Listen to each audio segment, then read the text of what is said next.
Have you ever had that feeling where your work week is just a total blur of meetings, emails, and fires you have to put out?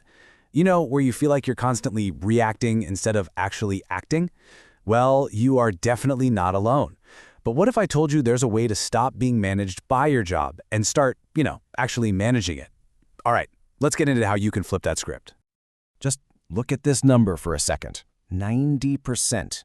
It's a huge, kind of staggering figure, and honestly, it points to a massive hidden problem in the modern workplace. So 90% of what, exactly? That's right. Some incredible research from Harvard Business Review found that 90% of managers are stuck in this exact trap. It's not that they don't have the right goals or the skills, they do, but they're just spinning their wheels, caught in a system that feels completely out of their control. This isn't about competence, it's about being stuck. I mean, does this hit close to home? That constant pressure. The day getting chopped up into a million tiny pieces, feeling like you're being pulled in a dozen directions at once. It is so easy to fall into this pattern, but really understanding why it happens is the absolute first step to breaking free. So we play this blame game, right? On the one hand, you've got the usual suspects, the excuses we all make. Oh, there's just not enough time, or our resources are shrinking. But the real reason the research points to, it's not about any of that external stuff.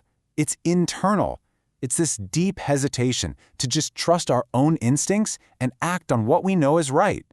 And that uncertainty, it usually comes from a really human place, this deep-seated desire to feel indispensable. We take on every single thing because we think being busy and needed makes us valuable. But here's the crazy paradox. By trying to please everyone, we end up pleasing no one, especially not ourselves. It's a one-way ticket to burnout. So how do we actually escape this trap? Well, it all starts with the first of three really powerful strategies: managing your demands. This is all about changing your identity at work from being that reactive firefighter, always battling blazes, to becoming a proactive architect, literally designing your own work and your own success. Think about it like this. The busy manager is basically a passenger, just letting all the demands of the day drive them around. But the effective manager, they grab the steering wheel. They're the ones who decide what's important, they set clear boundaries, and they actually shape what other people expect from them. Let me tell you about Jessica Spungen at McKinsey. She fell right into this trap, saying yes to absolutely everything. Client projects, planning office parties, you name it, because she was scared people would think she couldn't handle the pressure. And the result? It was a shocker. She was rated second from the bottom among all her peers. So how did she turn it all around? It wasn't magic, it was a game plan. First, she got crystal clear on her real long-term goal, making partner. That totally shifted her focus. Then she started picking work that actually aligned with that goal, not just what other people wanted from her. And finally, she took back control of her own schedule.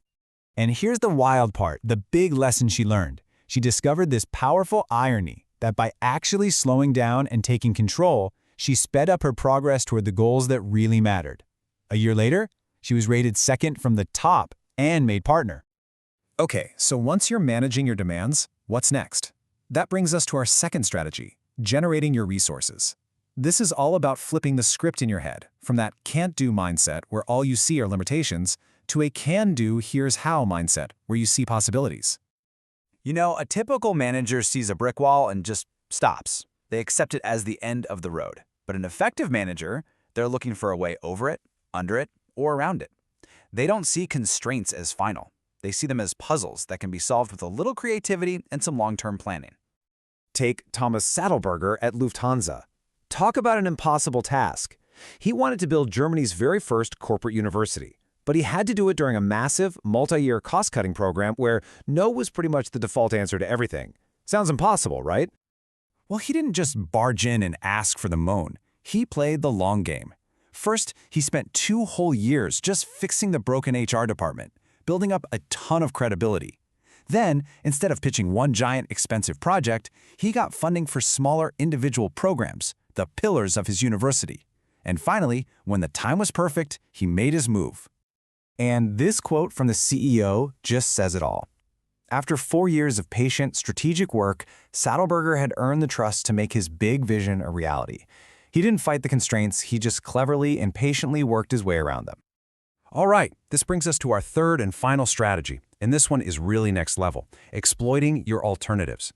This isn't just about choosing from the options in front of you. It's about having the deep expertise and the foresight to create brand new paths that other people don't even see.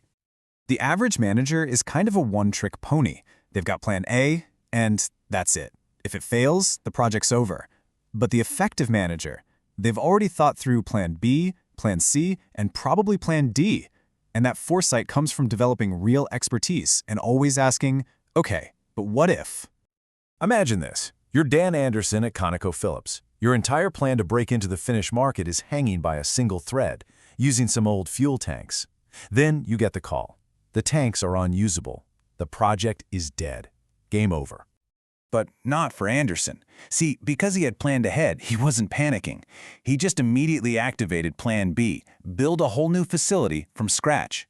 Then when they found out the land was contaminated, he didn't give up. He kept digging, went through the contracts, and found a bombshell. The previous owner was on the hook for the multi-million euro cleanup. And the payoff for all that foresight? It was absolutely massive. What started as a total disaster turned into a huge strategic victory. Conoco didn't just enter the market, they ended up dominating it, all because one manager refused to give up on his options. So when you look at all these stories, there's a really clear theme, right? Managing demands, generating resources, exploiting alternatives. It's not really about your circumstances. It's about your mindset. It's about making a conscious choice to take control. When it all boils down, this is what effective managers are all about. They're purposeful. They're proactive. They don't wait around for permission or for the perfect moment. They trust their judgment, they think long-term, and they have a bias for taking action. They take control of their job. Which brings us to the final question, really the only question that matters here. Take a hard look at your own work, your own career. Are you being managed by your job, or are you the one who's truly managing it? The choice, as we've seen, is always yours.